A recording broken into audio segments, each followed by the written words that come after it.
My name is Leticia Fisher and I run Foxx Empire, which is an empire that consists of three elements: events, dance and design. Well, the empire consists of three elements: it's dance, design and events. And obviously I want to have my fingers in as many pies as I possibly can. But all of those things I'm quite passionate about. I'm passionate about design, I'm passionate about hosting events, and I'm most of all passionate about dance.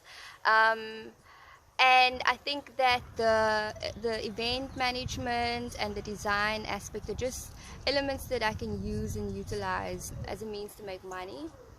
Then ultimately filter that money into the dance element, because that's what I really enjoy doing.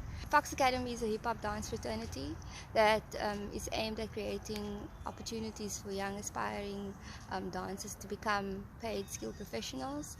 And I just want to create an environment for kids to be able to come into where they can be themselves, where we have a community that supports each other, genuinely supports each other, and we're genuinely happy for one another, and we push each other in a positive way, identify the challenges and deal with it accordingly as they come. There's always politics wherever you go, and I try to avoid that as much as I can. And I truly believe that you can create an environment where those things are dealt with in a way that it doesn't affect anyone in a negative type of way in the end, and that yeah, everyone just needs to be one big happy family, and we can come there and we can be ourselves and we can dance and have fun together. So I do believe that it's possible to do that and sustain it for a long period of time, and it's not just for now, it can last like that forever. Well, my mom used to be a caterer for events like weddings and birthdays and all of those. My dad's actually quite the entrepreneur. He quit his job at a young age and started his own little business, and he actually managed to get us through school and university off the money that he made working for himself. So I think it's in my blood. My brothers both have the same kind of aspect and element to them as well. So it does come from my parents. They're obviously the influence behind it. And because my mom is a caterer and she does events, my brother and I also enjoy putting things together, combining ideas, planning and executing, and that's how it all came about. It's like, okay, we actually like doing this. We can make money off of this. I think there's more than enough support to secure businesses for women in South Africa.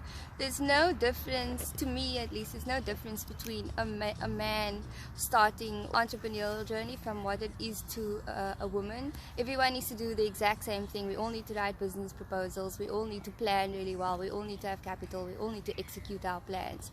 So I don't think that there's any difference. I do think that women need to support women much better. And that's always a challenge, because there's always drama with women, and that's the thing that men do really well, is they can support one another really well. They have an idea, they'll put it into play, they'll take all the frills and the drama out of the way, because they all have one focused goal, and if they have a goal, all of them can come together and work really hard to achieve that goal. Whereas when it comes to women, there's always little things here and there that stops them from being able to achieve the goal. So I think women just need to support women a lot more, because women have the support of men. We just need to be a lot stronger with our intentions, in our ability to see everything through, you know, like stand up against men as well, and don't allow them to override our decisions or our opinions, or feel inferior because they think that they know a lot more than what we do. I mean, women are great at organizing and planning and prioritizing and executing, and we have our minds in check better than men, because men tend to work messy. They get the job done at the end of the day, but everything's always like messy and in a rush, and everything's all over the show. So that's how their minds work, and that's how guys work. And a bunch of women working together can do so much more than in such a little time. I work with a lot of men in my industry at my job, so I kind of speak from experience when I say that men are just messy workers. But yeah, if women can support one another a lot, that's the biggest support that we can use, because women can work so well together, we can get so much more done. So when it comes to support, I don't think that there's any difference between a male entrepreneur and a female entrepreneur that needs to be done differently. It's just that support that you need, or that support that I feel that I need from my experience. Biggest challenge as an entrepreneur is obviously money. You need to spend money to be able to make money, and there's not always that capital available unless you obviously come from a wealthy background and your parents have money and they can invest into your ideas. It's not a resource that's easily accessible to, or that's available. So the biggest challenge that I face with being an entrepreneur or aspiring to be an entrepreneur is finding the capital and making the money available. And then obviously also time. I feel like there's too little time in the day to do all of the things, especially when you have so many ideas and you're trying to execute them. You're just challenging to find the time to be able to do all of the things that you want to do. So find something that you're extremely passionate about, and then try and get as much experience as you possibly can around those things that you're passionate about. Like even if it's events, for example, I'm going to speak about experience. Find birthday parties, host your friends' birthday parties, host your friends' weddings, do all of those kinds of things, because that's how you build your experience. You don't necessarily need to go and study a 3-year to 5-year course, because that will waste time.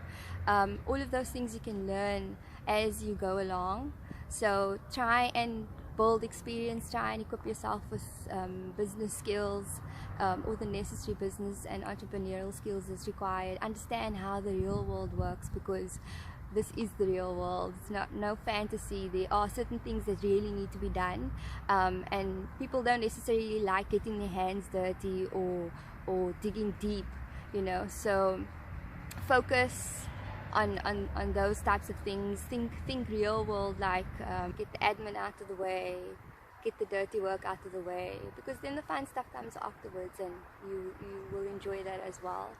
And then don't think about other people.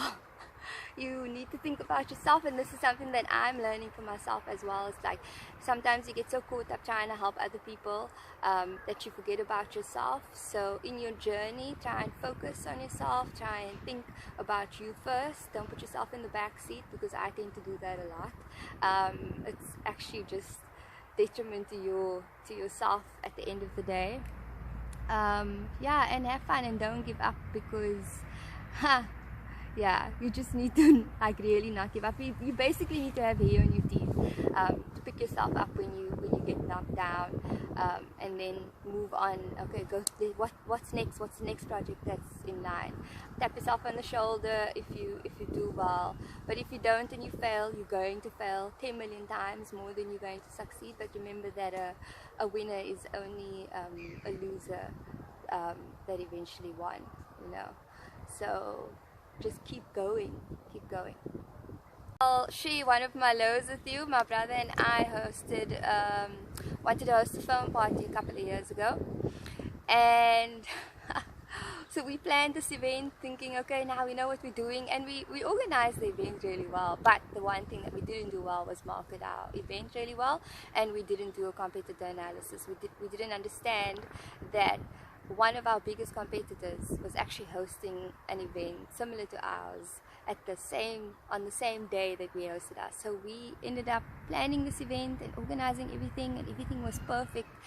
And then we ended up having no one at the event, and we lost like 40,000 rand. And that was a big lesson for us. Lesson learned, because we will never ever make that mistake again. Never ever again. And obviously with that, there's a whole lot of other things that we learned in between. Okay, that we need to plan ahead of time. We need to be able to make sure that we market, because marketing is the ultimate most important thing. Marketing is the thing when it comes to entrepreneurship. So make sure that you focus all of your energy on that. If your marketing is done well, then your event will be well supported and successful. Thank you so much for watching. Let me give you some foxy dust. Go in faith and be blessed.